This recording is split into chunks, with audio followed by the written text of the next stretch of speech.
Good morning, ninth class. Today we will do theorem 10.8. Statement is the angle subtended by an arc of a circle at the center is double the angle subtended by it at any point on the remaining part of the circle. Statement की कह रही है बेटे कि जे कोई circle है like this, ठीक है। Now in this circle this is the centre O, ठीक है बेटे। स्टेटमेंट की कहती है the angle subtended by an arc of a circle at the centre, भी कोई आर्क है, सपोज कर लो this is the arc P Q, ठीक है। ये वाला आर्क जिहड़ा सेंटर ते एंगल बन रहा है वो डबल होगा, ठीक है। सब angle subtended by the arc of a circle at the centre is double. आ वाला एंगल की है डबल होएगा कि the angle subtended by it at any point on the remaining part of the circle. बाकी जो पार्ट बच गया सर्कल का उत्थे जिहड़ा भी एंगल बनूगा सरकमफ्रेंस नूं टच करके जाना चाहिए। देखो एक मैं इत्थे बना रही हाँ, ठीक है, लाइक दिस। इट मीनस कि जे आ वाला एंगल 40 डिग्री का वा तो आ वाला 20 डिग्री का ही होगा, ठीक है। This is double. आप ये चीज़ प्रूव करनी है कि दिस एंगल इज़ डबल। हुण इत्थे 3 केसिस बन सकते हैं बेटे, किहड़े किहड़े। आ वाले पॉइंट में मान लिया आर, ठीक है। This is the first case when this P Q arc is minor arc. Minor means छोटा, तुहानूं मैं पहलां भी दस्सिया सीगा, ठीक है। First case when P Q is minor arc, ठीक है। सैकेंड केस बेटे साडे कोले बनेगा when P Q is semi circle. उहदे लई फिगर की बनेगी, again I will make a circle like this.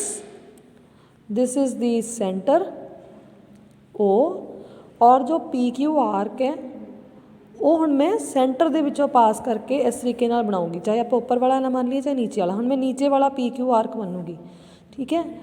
This is the major arc, है ना। आ वाला एंगल जो है दिस इज़ डबल। डबल कितने डिग्री का एंगल बनया, साफ ही दिख रहा सानू, this is 180 degree. It means circumference ते आपां कोई जिहड़ा एंगल बनावांगे this angle will be of 90 degree.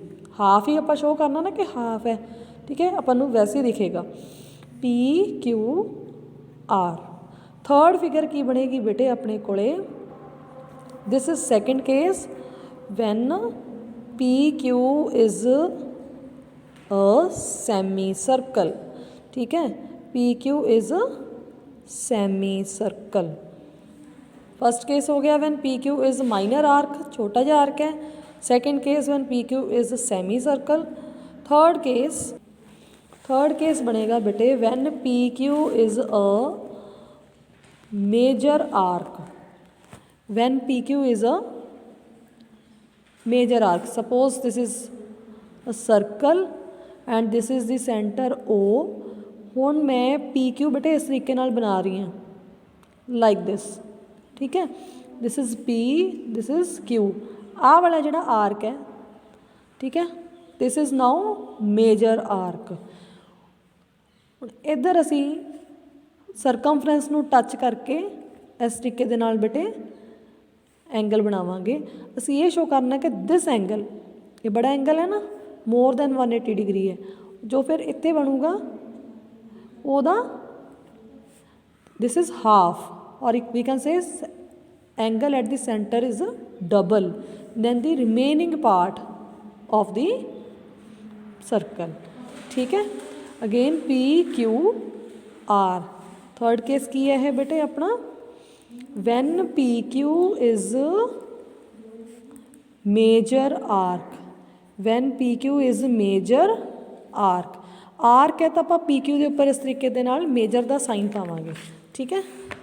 जिमें इत्थे भी मैं पाया when P Q is a semi circle, ठीक है। When P Q is minor arc, like this. ना क्योंकि आप थिरम कर रहे हैं बेटे तो आप गिवन लिखना, ठीक है। गिवन की है, सानू की गिवन है, एक आर्क गिवन है, N arc P Q of a circle. देखो मैं जिमें बोल रही हाँ लिख भी रही हाँ, ध्यान नाल देखो कि किमें लिख रहे हैं, ठीक है ना। An arc P Q of a circle, circle की है C with centre O radius R, ठीक है, with centre O radius R. इन्हूं बेटे आप इस तरीके नाल लिखांगे, एंड अ पॉइंट आर, जिहड़ा पॉइंट आर है वो कित्थे है, on the remaining part of the circle, ठीक है, on the remaining part of a circle, that is किहड़ा आर्क रह गया वो, क्यू पी, ठीक है। तुसीं इत्थे साइड ते लिख भी सकते हो, that is arc Q P, क्योंकि जिहड़ा आर्क असीं कंसीडर किया उन्होंने मन्निया पी क्यू, उदों अगे क्यू पी ते जो एंगल बनूगा ना वो हाफ होएगा सेंटर वाले दे नालों, या कह सकते हैं कि सेंटर वाला एंगल जो है वो डबल होएगा रिमेनिंग पार्ट नालों, ठीक है। की प्रूव करना असी, angle P O Q is double, double means 2 times angle P R Q, ठीक है, एंगल पी आर क्यू। तीनों केसेस दे विच ही तुसीं चैक कर सकते हो बेटे सेम चीज़ बनेगी, angle P O Q is double angle P R Q, angle P O Q is double angle P R Q, ठीक है। हुण बेटे जो असी फिगर्स बनाइया ने ये आ जानिया ने कंस्ट्रक्शन पार्ट दे विच। कंस्ट्रक्शन च आपां की कीता है, जॉइन ओ आर नूं हुण आपां जॉइन करांगे and produce it two point am outside the circle, ठीक है। ओ नूं आपां आर दे नाल जॉइन कर लेना लाइक दिस, ठीक है। ओ नूं आर दे नाल जॉइन करके उन्होंने आपां प्रोड्यूस कर देना एम तक, मीनस अगे तक लै जाओ इनू पॉइंट नाम दे दो एम, ठीक है। सिमिलरली आह वाली फिगर दे विच भी आर नूं ओ दे नाल जॉइन करना, ओ दे नाल जॉइन करके इनू अगे लै जाना आपां एम तक, ठीक है जी।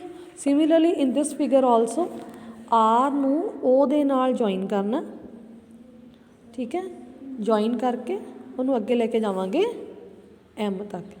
यही गल बेटे आपां इत्थे कंस्ट्रक्शन दे विच लिखांगे, ठीक है। की लिखनी है, जॉइन ओ आर, है ना, हरेक दे विच ओ आर नूं जॉइन किया और उन्होंने प्रोड्यूस करता, ठीक है, and produce it to a point M. वो एम कित्थे है, आउटसाइड दी सर्कल, ठीक है, सर्कल दे बाहर, outside the circle, okay. Now let us start the proof. हुण प्रूफ है जिहड़ा वो स्टार्ट होएगा। प्रूफ जो है बेटे तीनों केसेस दे लई सेम है, 3 केस बनाए ने ना मैं, this one first case, this is a second case and this is a third case. तीनों केसेस दे लई प्रूफ जो है दैट इज़ अ सेम। देखो ट्रायंगल कंसीडर करते हैं इत्थे, in triangle P O are.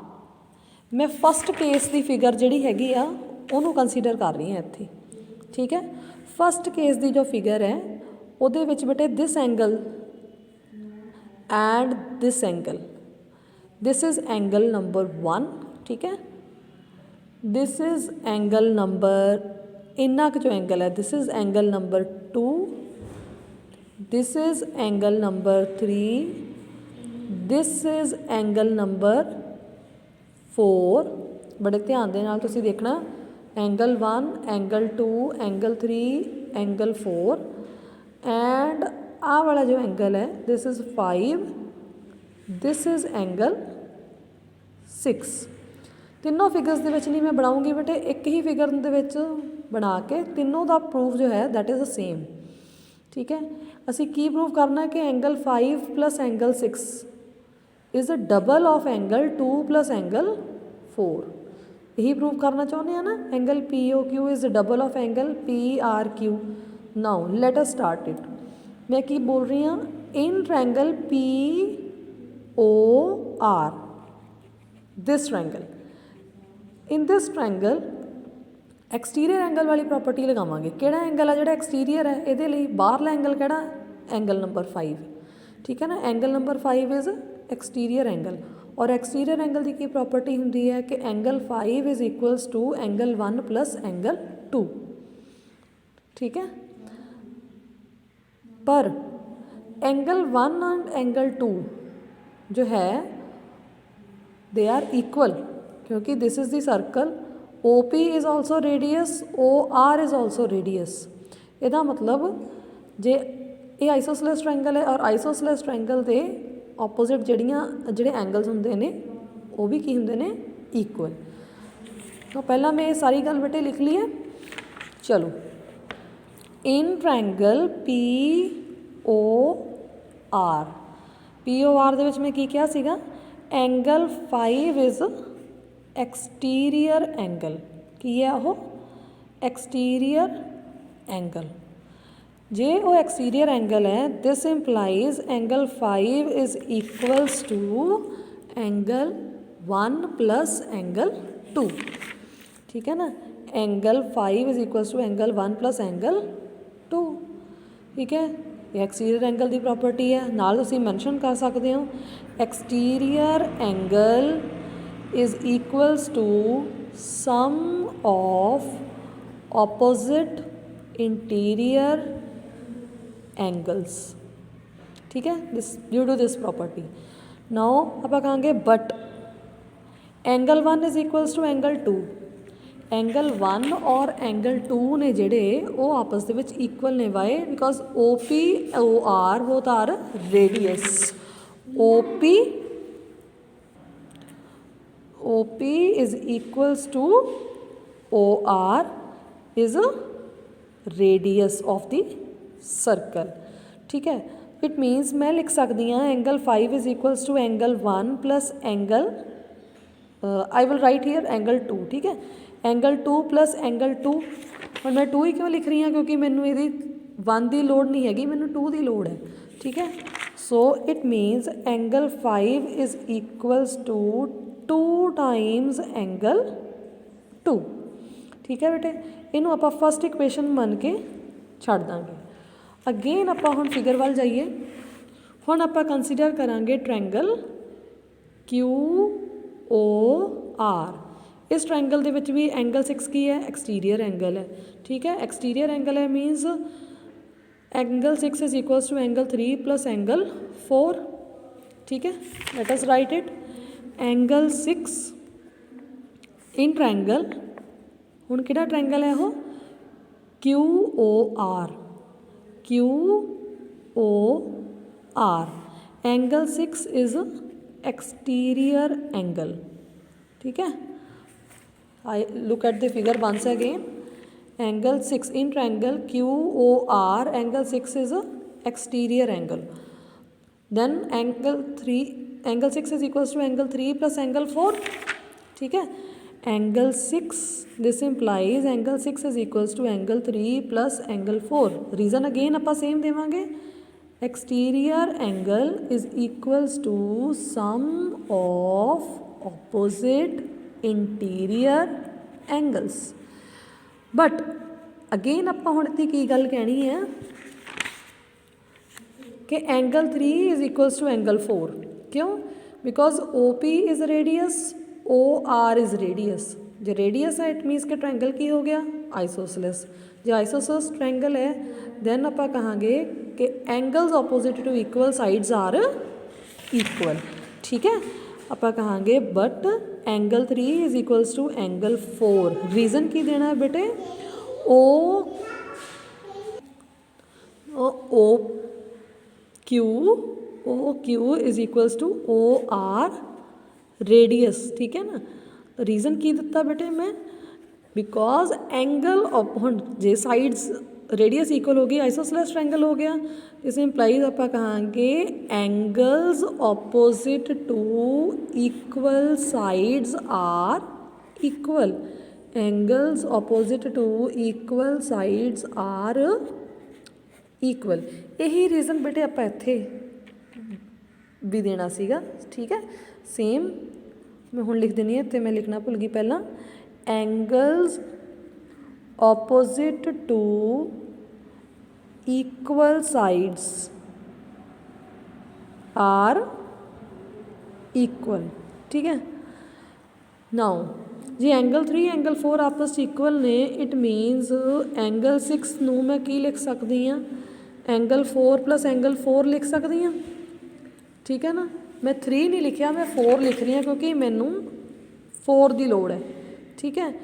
सो इत्थे की आ गया बेटे angle 6 is equals to 2 times angle 4। हुण इहनूं आपां की मान लैंदे आ equation number 2। Now first equation and second equations नूं बेटे ऐड कर दीए तो साडे कोले की आऊगा angle 5 plus angle 6। Angle 5 plus angle 6 is equals to 2 times angle 2 plus 2 times angle 4। 2 times angle 2 plus 2 times angle 4, that is 2 common आ गया बेटे। इधर की आ गया एंगल 2 प्लस एंगल 4। हुण एंगल 2 प्लस एंगल 4 की है अकॉर्डिंग टू दी फिगर, देखो एंगल 2 प्लस एंगल 4 की बन गया एंगल पी आर क्यू। तो एंगल 5 प्लस एंगल 6 की बन गया एंगल पी ओ क्यू। तो एंगल 5 प्लस एंगल 6 की जगह की लिख लिया एंगल पी ओ क्यू। तो इतने 2 एज इट इज़ 2 प्लस 4 की जगह की आ गया एंगल पी आर क्यू। यही चीज़ असी प्रूव करनी सी ना, angle P O Q is equals to 2 times angle P R Q, ठीक है। Hence proved. इनू ध्यान दे नाल बेटे पढ़ना है, समझना है, because it is a very important theorem. That's all for today.